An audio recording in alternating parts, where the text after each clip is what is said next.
recapping some items. Last night, the Bengals get a must-needed win. The Lions roll the Cowboys, but in the process, they lose their great defensive lineman, Aidan Hutchinson, for the season. We'll have more on that in a moment. Ravens beat the Commanders, although I thought Jaden Daniels looked really good in that loss. But that was a fun matchup there. Texans win, Packers, Bears, Bucks, Eagles, Chargers, Steelers, Colts, Falcons, and the Bengals. Back to the Lions over the Cowboys. I mean, that's one of those, you got the win, an impressive win, but I don't think you celebrate with that when you lose Aidan Hutchinson. I would be on the phone with the Cleveland Browns this morning. I would, right at 9 o'clock or whenever they open for business, I'd be like, Myles Garrett, we'd like to know what it would take to get him. This is your year. You got it. You're all in. You lose your best defensive player. You got to go all in. You got to get somebody. You got a great offense here. But I would say, what would it take to get Myles Garrett? Or you go around the league and see if there's somebody else available. I'd call the Jags while they're in London.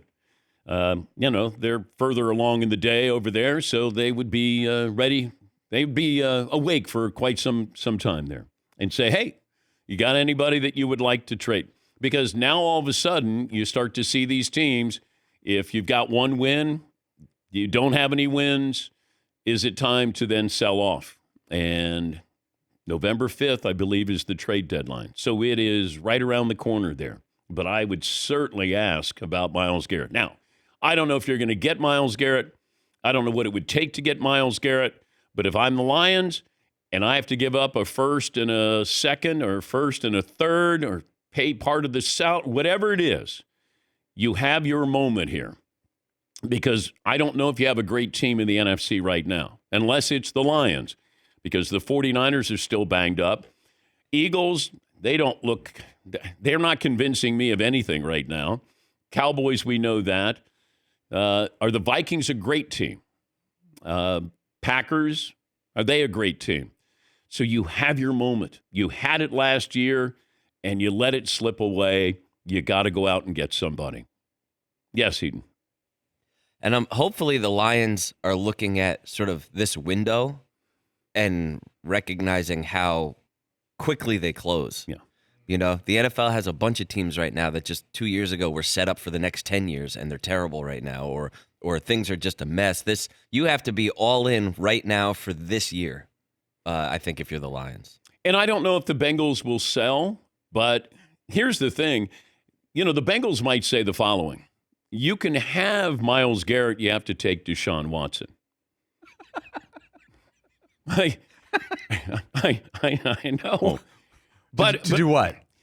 I don't know, but it feels like, okay, we're going to give you something, but you also have to take something.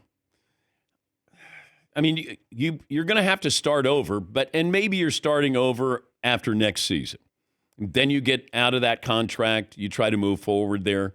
But, you know, people had high hopes for the Browns. They were a playoff team last year. Deshaun Watson coming back, and I know there's a lot of baggage with him. But we thought if he ever reclaimed sort of that pedestal that he was on with the Texans when he played great football for a bad team, and the Browns can be threatening. And they're not. They just have no spark.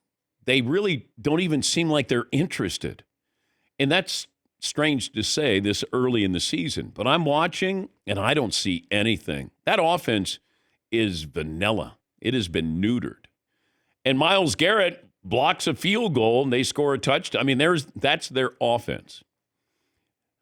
But if I'm Myles Garrett, I think I quietly back channel just to say, how can I help this franchise move forward? Because we're not moving forward now. Can I help you in the future? I'd be willing to be traded to somebody else. And Detroit's not that far from Cleveland. He could drive there. He could commute if he wanted to. I wouldn't even make him go to practice. Just show up on Sunday. Just show up on Sunday. That's it. We'll have somebody come and Dan Campbell come and pick you up. Get you all fired up for the game.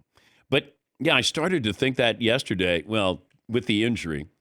And look, I know the Cowboy part of this is going to be the bigger story, but it shouldn't be because the Lions are a Super Bowl quality team. and you lose a great player. But the Cowboys losing again at home. And remember, Jerry was all in the offseason. And I'll go back to what Dan Orlovsky said on the show. This was months ago. He said, I think Jerry likes his team being talked about, and I don't think he's as interested in building a championship team. Now, at first I thought, well, Jerry wants that championship. I think he's addicted to the publicity his team gets. Every day, his team is talked about. Are they going to re-sign Dak? What about CeeDee Lamb? What about Micah Parsons? What about Mike McCarthy?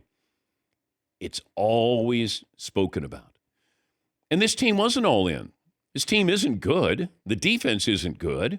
Now you're saying to Dak, they brought back Zeke Elliott. Like, what are we doing here? You got CeeDee Lamb. Doesn't seem like he's on the same page with Dak Prescott. Micah Parsons pick up a white courtesy phone.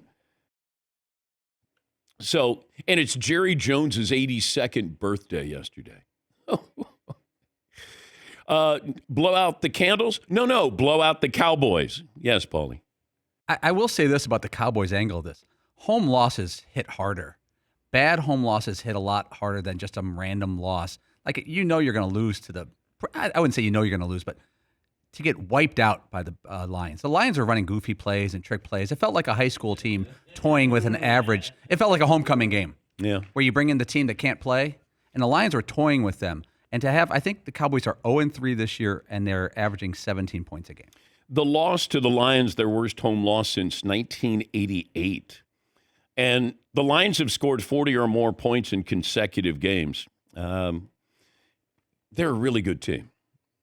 But now with Aidan Hutchinson out, since I'll go back to the start of the 2022 season. That was Hutchinson's rookie season.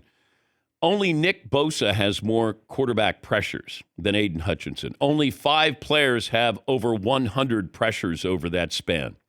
So you got Bosa, Max Crosby, Hutchinson, Chris Jones, and Josh Hines Allen. Also, he has almost 29 sacks in 39 career games. So he's playing at a really high level. He had 8.5 sacks in 9 games. So I think that's really the important part of all of this is you dominated, but it's not a complete win. You lose a really, really good player. And I'd explore it because you get this window and you met, and as Seton said, how many times did we go, boy, they're set up for the future? And then all of a sudden, the future's now, like the Niners. Oh, man, they're set up. Are the Eagles. Yeah. Are they? I mean,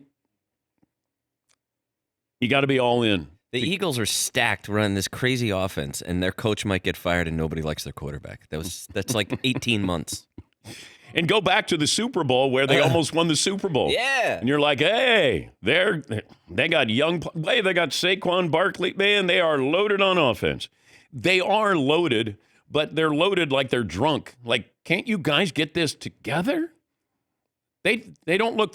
I thought the Browns, prior to the game, the Browns were going to win that game.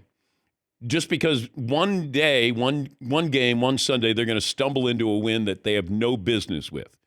And I thought that that's what it was going to be because the Eagles hadn't been playing that well. Yes, Marvin. In sports, to me, the 3 most dangerous words in sports for a young team or a team that's really good is they'll be back. Like, you can't – no, the Jaguars probably should have beat the Patriots in the AFC title game a couple years ago. Young quarterback, young Jalen Ramsey, Calais Campbell, Miles Jack, and now look at them. Yeah. I mean, it happens all the time. That you go, ask Dan Marino. Man, second year in the NFL, you go to the Super Bowl, man, he's going to have a lot of Super Bowl appearances. No, that was it. A one-and-doneer. Yeah, Paulie. I'm sure you guys were the same yesterday. That felt like a collective sports depression when Hutchinson went down and when the announcer said, we're not even going to show it. That's how you know how serious it is. I'm a Bears fan, but I was in the point where I was like, this sucks. It's like a sports depression. It was a great weekend of sports, baseball. And when Hutchinson goes down, you're like, look at the Lions. You had this great day. You're whipping the Cowboys on national TV. It bummed out everybody.